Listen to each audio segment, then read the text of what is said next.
Welcome to The Explainer. We're diving deep into the future of AI.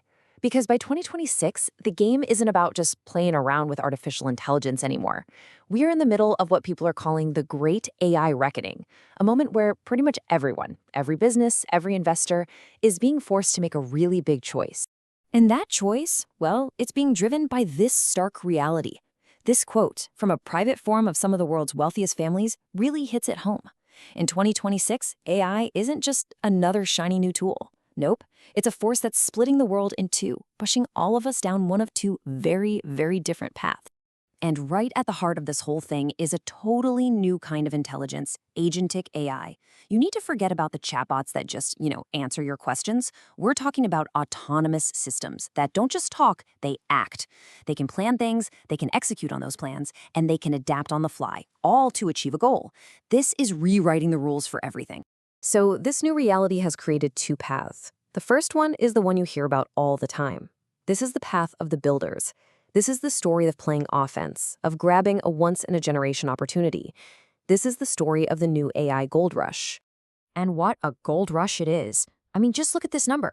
The market for AI-powered software is set to explode to over $775 billion. For the builders, the founders, the entrepreneurs, the creators, this isn't just a trend. It's an opportunity on a scale we've just never seen before. So what makes the builders tick? They are obsessed with a really simple but powerful idea, using AI to build something brand new that people will happily pay for, month after month. Their entire story is about playing relentless offense, using this tech to create value at absolute lightning speed. And you can see this in action with new business models like the AI Content Factory. Think about it. A marketing team used to spend weeks manually researching and writing and posting content. Now, an AI agent system does it all at once. It takes that slow, step-by-step process and turns it into a crazy efficient machine that can outcreate any human team. And this really shows you it is not just about marketing, not by a long shot. These new AI ventures are popping up everywhere. We're talking about agents that can predict when a factory machine is going to fail, saving a company $100,000 an hour. We're seeing AI that automates complex legal compliance or handles cyber attacks in milliseconds. This is the world the builders are creating. Okay, but while the builders are out there chasing this massive opportunity, a second, very different story is unfolding. It's happening in the quieter corners of the global economy. This is path two, and it belongs to the survivors. They're not building new empires, they're getting ready for the storm. The survivors, this is the world of smart, old money. These are people who think in generations, not in quarterly reports. And when they look at AI, they don't just see a tool for making money. They see a force of profound systemic disruption that could wipe it all away. Their one obsession?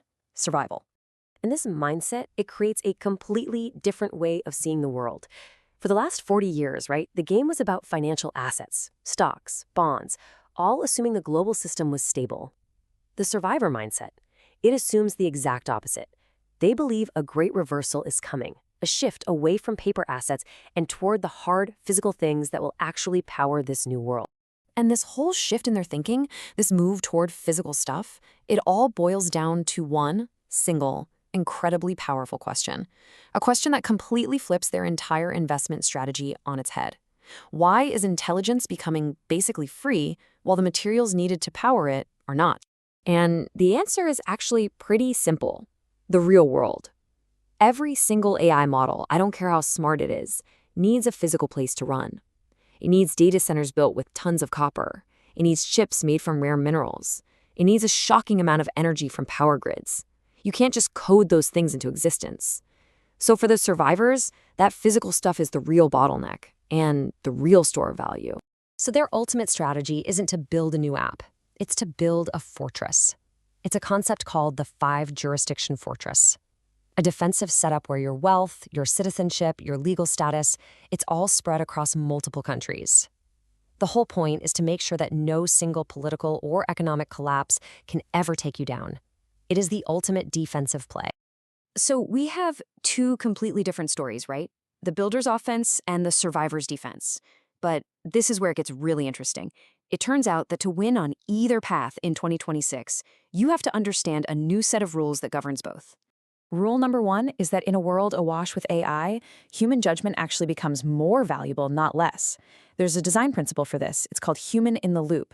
The idea is the AI does, say, 95% of the work, but it stops and defers to a human expert for the most important, critical decisions. And this applies to both of our stories. The builders, they need this human in the loop to make sure their products are high quality and to build trust with their customers. The survivors, well, they need it to apply their deep generational wisdom to the fire hose of data the AI gives them to separate the signal from the noise in a really chaotic world. Okay, rule number two is a huge technological shift.